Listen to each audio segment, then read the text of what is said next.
What's going on, guys? My name is Barnyard, bringing you another Spicy Meat to Ball podcast, episode 6. Without wasting much more time, let's get right into the podcast. So we don't have much news concerning the New York Yankees. All that I really have to discuss with you guys is that Monday's game ended up getting postponed due to inclement weather. They decided they would move that game to Wednesday, so we will have a doubleheader on Wednesday, which is tomorrow, and today on May 14th, which today is Tuesday. Obviously, you probably know that. I don't have to explain that to you, but I will anyways and let you guys know that we do have a game today as well. It's supposed to still happen. It's supposed to continue, and it's supposed to resume as long as the weather's okay, but they do say the weather won't be bad. It'll be cleared up by then, so we can still play today.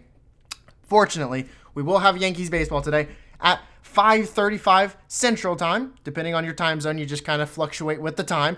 But we will be having a game, and the best thing, really the only thing that I can discuss in this podcast that's amazing news and that's absolutely fantastic is the fact that today, as long as the game resumes like they say it should, Mr. Aaron Hicks will be back. He is back, ladies and gentlemen. Make sure that you don't miss the game. Even if you miss the game, make sure you record it. Make sure you tell your friends, your family, your children, your dogs, your parents, your buddies, whoever, your grandfathers, your fathers. I don't care. You tell everyone that Aaron Hicks, the man, the myth, the legend, he's playing. He's back, ladies and gentlemen, in center field. The gun-slinging center fielder, the madman with the power bat. He is back, and you don't want to miss it. So for this podcast, since we don't have much other news or big news to discuss from the Yankees, unfortunately, because really nothing happened other than the fact that there was pretty much only one entertaining game. There wasn't that many games in general yesterday, but the only entertaining game that I watched and that I could find out about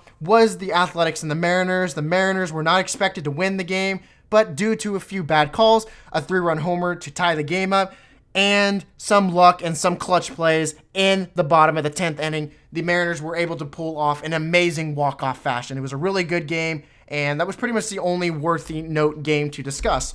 But other than that game, I would like to discuss some really fun topics for this podcast. So I'm going to go ahead and mention who my favorite players are that are non-Yankees and who are my favorite players that are retired non-Yankees. So no Yankees, no A-Rod, no Jeter, no Posada, none of those types of players. We're only doing non-Yankees, so definitely in the comment section below, let me know what your guys' favorite players are for each position and why.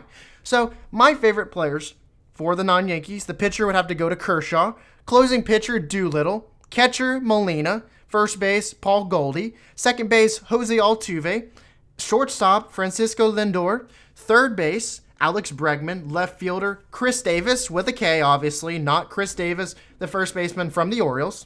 The center fielder, this is kind of self-explanatory, Mr. Mike Trout, Mr. Big Muscles Man. For right field, I know I'm going to get a lot of crap for this because I'm a Yankees fan, but it definitely has to go to Mookie Betts. And definitely Mookie is just a cool name. I mean, come on, that's a really freaking cool name. I love his name. And for DH, has to go to Mr. Nelson Cruz. That was actually in between Nelson and Edwin Encarnacion. Mr. Parrot Man, ride that parrot. But I had to go with Nelson Cruz. But they're both phenomenal hitters in themselves, big power hitters, and I love both of them. They're really entertaining, outstanding players to watch. Now, the big ones that I will point out that I really, really like are Kershaw. I love Kershaw. He's one of my favorite pitchers of all time in general, not just as a non-Yankee, but just in general. Like, even Yankees included, he's like one of my favorite pitchers of all time. Him, and it was really close not to put Tim Wakefield from the Red Sox because Wakefield was a dominant pitcher with his knuckleball, but I had to go with Kershaw because I love his 12 to 6 o'clock curveballs. I know he doesn't have the biggest success in the postseason, but I still feel like Kershaw eventually will win a World Series, and he deserves one because he's an outstanding pitcher, and I really love watching him pitch. One of the other really noteworthy ones that I really, really love is Altuve. Just like Tony Kemp, Altuve proves that you don't have to be a towering 6'4" giant or, someone who's above the height of 5'10", 5'11", or so on to be a dominant player in baseball. He's 5'6". He's shorter than I am. He's shorter than a lot of people. Him and Tony Kemp. I only say Tony Kemp because I don't think there is anyone who is smaller than Tony Kemp and Altuve. I'm pretty sure they're both 5'6". I know Altuve is 5'6", but I'm not sure if Kemp is 5'6". So definitely correct me on that.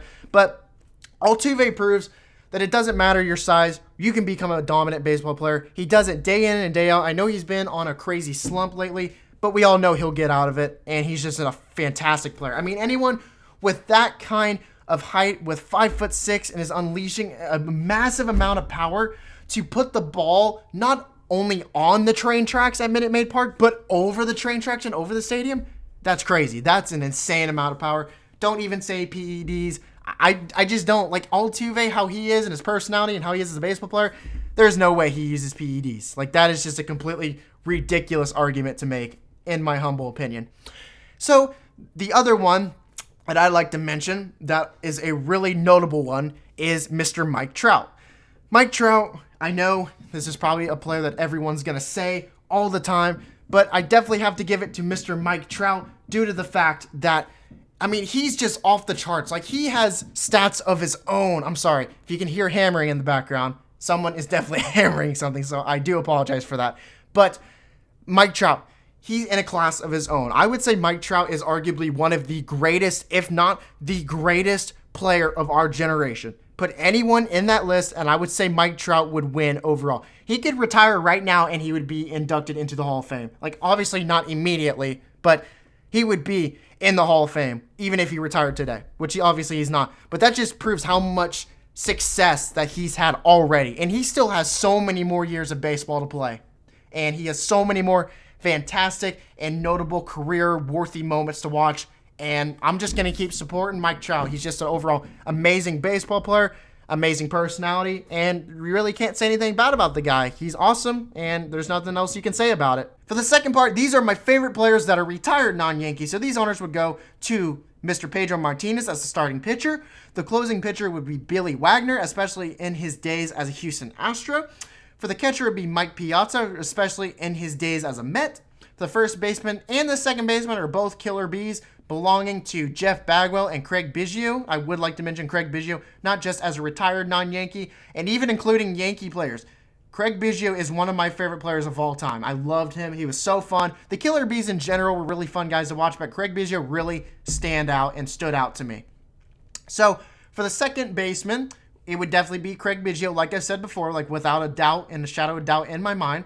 For the shortstop, I'd have to give it to Alex Gonzalez. For the third baseman, I have to give it to Mr. Adrian Beltre, not just because he was incredible, just all-around incredible player for fielding as a third baseman, incredible player for batting, over 3,000 hits, but Adrian Beltre is arguably the greatest baseball player with the greatest personality out of anyone. Like, he has the best personality out of any baseball player ever. Like, you can argue that, of course, but there was no one who had a personality like Adrian Beltre, and he has already missed a ton. I miss him to death. I miss all the funny plays and all the funny moments that he had throughout his entire career, especially with the Rangers. He was absolutely outstanding, and just the personality definitely cheered a lot of people up. For the left fielder, I'd have to give it to Mr. Luis Gonzalez. For the center fielder, I have to give it to Mr. Carlos Beltran. He is a big name. I love Carlos Beltran too. For the right fielder, I have to give it to Mr. Sammy Sosa. Definitely Sammy Sosa. He was just a ton of fun to watch. I really love Sammy Sosa. I know he was guilty of steroids. I do understand that. But I still loved watching him play, like, without a doubt. Even with the steroids, I'm not, like, the biggest fan of the steroids, so I might sound like a little hypocritical, but I really don't care. Sammy Sosa was still a heck of a player to watch nonetheless. And finally, for the DH, I have to give that to Mr. Edgar Martinez. So let me definitely know what you guys think. Let me know in the comments section below what your favorite retired non-Yankees are and what your favorite non-Yankees are that are still playing right now. And if you want to, definitely let me know what your favorite Yankees are of all time. So that's about it. Nothing more to it. I definitely will have a longer podcast for tomorrow, but I decided to do just a pretty simple and sweet little one just to kind of play around with the podcast and do something a little bit different. So like I said earlier, make sure you do comment below. Definitely let me know what I can do better. And like I said earlier, comment below and let me know what your guys' favorite players are, whether they're retired players, whether they're Yankees players, whether they're just non-Yankees players right now. Let me know what your guys' favorite players are. Other than that, make sure you do subscribe if you haven't already, like the video, share it all over social media. That means the world to me. And I hope you guys have a great day. See you guys later.